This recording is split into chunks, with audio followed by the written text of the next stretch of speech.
meditative study of all as void, or samatha.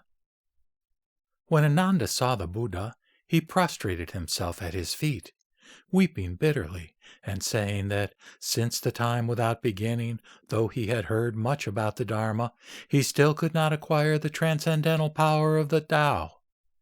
Earnestly he asked the Buddha to teach the preliminary expedients in the practice of samatha, samapatti, and dhyana, which led to the enlightenment of all Buddhas in the 10 directions.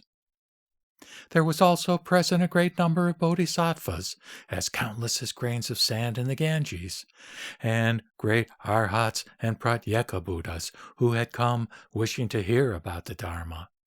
They all waited silently and reverently for the holy teaching. Wiping out the 5 aggregates and 8 consciousnesses to expose the unreality of ego. Probing into the false mind to wipe out the first 2 aggregates and first 5 consciousnesses. The Buddha said to Ananda, "You and I are close relatives. Tell me what you saw in the assembly when you made up your mind to give up all worldly feelings of affection and love to follow me."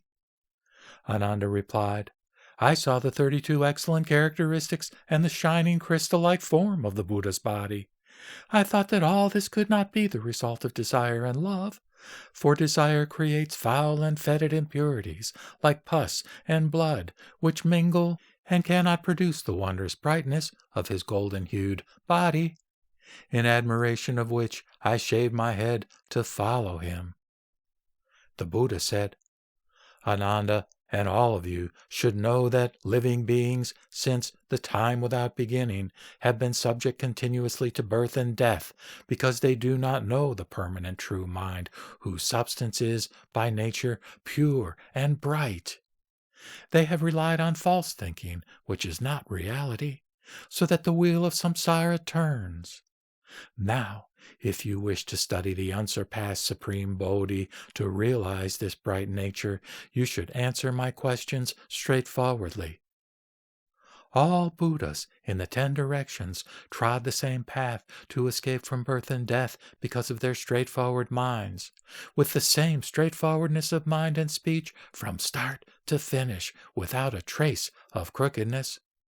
Ananda, when you developed that mind because of the Buddha's 32 excellent characteristics, tell me what you saw and loved about them."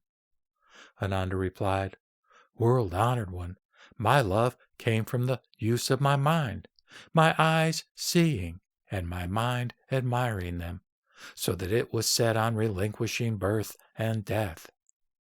The Buddha continued, "As you just said, your love was caused by your mind and eyes, but if you do not know where your mind and eyes really are, you will never be able to destroy delusion.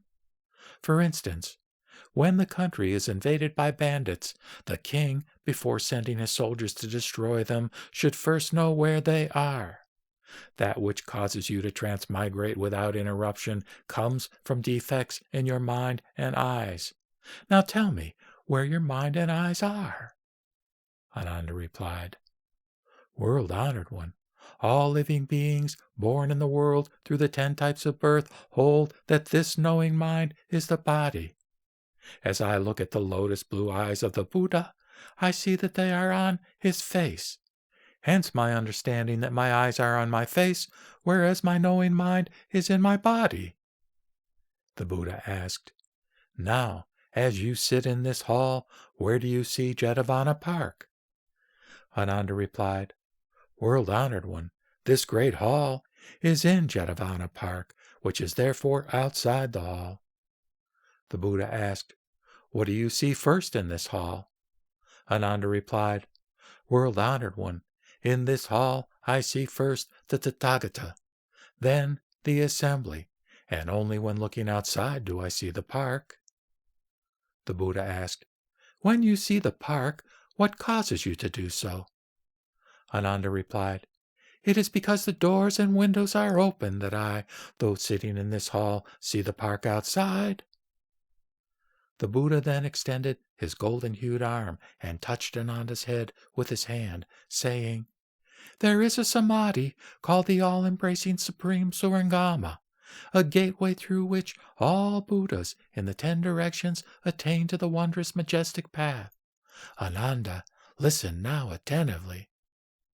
Ananda prostrated himself at the Buddha's feet and knelt to receive the holy instruction. The Buddha said, "If you are right, that while sitting in this hall you see the park outside through the open doors and windows, it would be possible for someone sitting here to see only things outside without seeing the Buddha within." Ananda replied, "One cannot see the grove and stream outside without seeing the Buddha here." The Buddha said, "Ananda, it is the same with you. If your mind is not deluded, it will be clear about all this. However, if your knowing mind was really in your body, you should first be clear about everything inside it. You should therefore see everything in your body before seeing things outside it. Even if you cannot see your heart, liver, spleen, and stomach, at least you should be clear about your growing nails and hair, about that which moves along your nerves and the pulsing of your veins. Why are you not clear about all this? If you do not see things within, how can you see those outside? Therefore, your contentions that your knowing mind is inside your body is groundless."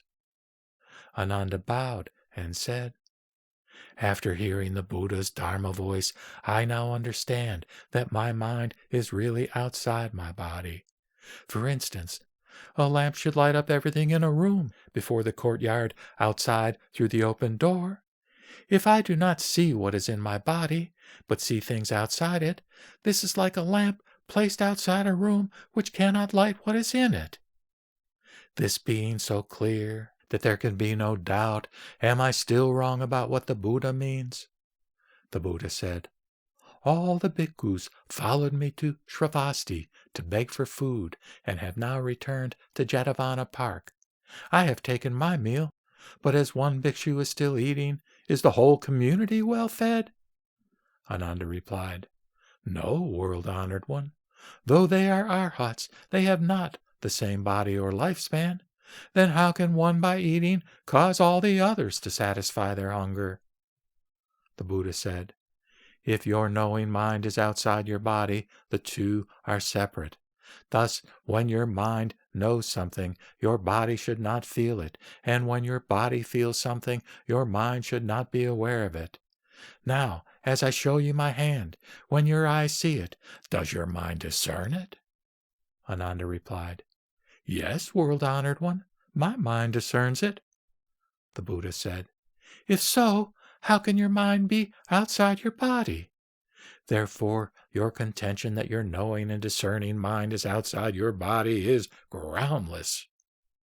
Ananda said, "World-honored one, as you have said, if my mind does not see what is in my body, it is not within it.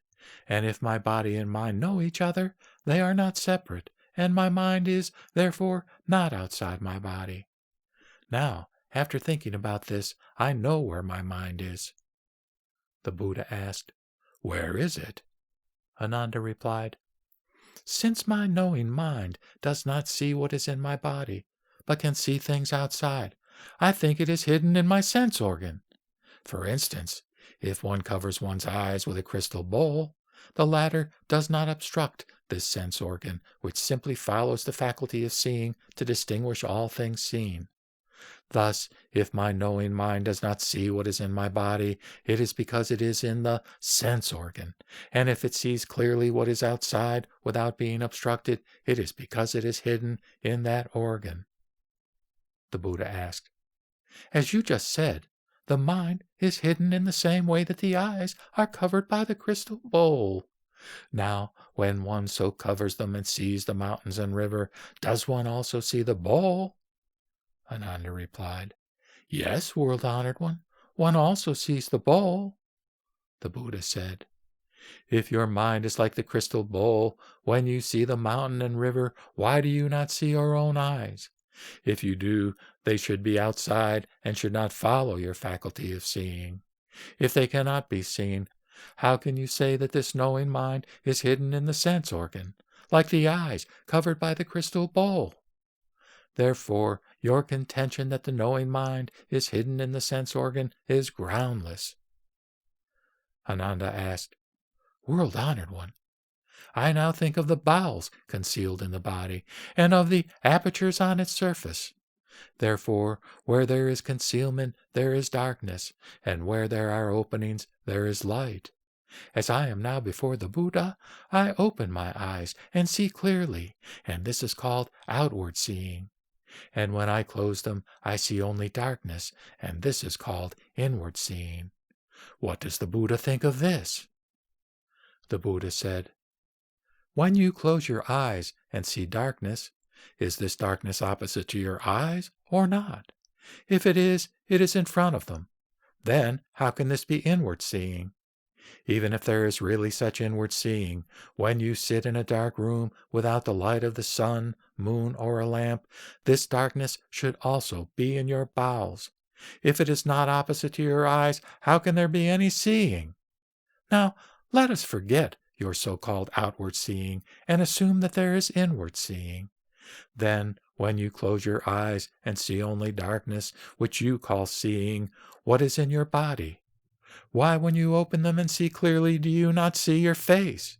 If you do not, there is no such inward seeing. Now, assuming that you can see your face, your knowing mind and organ of sight should be in the air. And then, how can there be inward seeing? If they were in the air, they should not belong to your body, and the Buddha, who now sees your face, should be your body as well. Thus, when your eyes see something, your body should have no feelings. If you insist that both body and mind have separate feelings, there should be two separate perceptions, and then your body should one day become two Buddhas. Therefore, your contention that to see darkness is inward seeing is groundless.